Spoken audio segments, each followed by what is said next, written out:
Cooperation. আপনারা জানেন Brazil তো কৃষির দিক থেকে অনেক শক্তিশালী এবং এগিয়ে আছে। ব্রাজিল থেকে আমরা প্রচুর কমোডিটি ইম্পোর্ট করি, চিনি সহ, এবং আমরা ওখানে জুট রপ্তানি করতাম, কিন্তু একটা এম্বার্গো আছে, এখন ওটা আলাপ করবো আমি। ফার্মাসিউটিক্যালসের কিছু রপ্তানি হচ্ছে, বাট আরও সম্ভাবনা আছে আমাদের। আর ব্রাজিলে গার্মেন্টস রপ্তানি হচ্ছে, সেখানে আরও বড় ধরনের সম্ভাবনা আছে, সেটা নিয়ে আলোচনা হয়েছে। দুই দেশের মধ্যে কৃষিতে কোঅপারেশনের ব্যাপারে আলোচনা হয়েছে, যে মিল্ক প্রোডাকশন সম্বন্ধে ওদের ধারণা বাংলাদেশের প্রতিটি গরুতে যে এখন দুধ দিচ্ছে সেটা অনেক কম, এটা বাড়ানোর অনেক সুযোগ আছে, সেখানে তারা কোঅপারেট করতে রাজি আছে।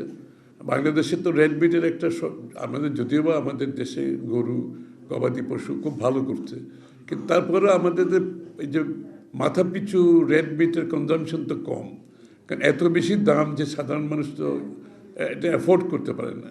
তো তারা চিন্তা করছে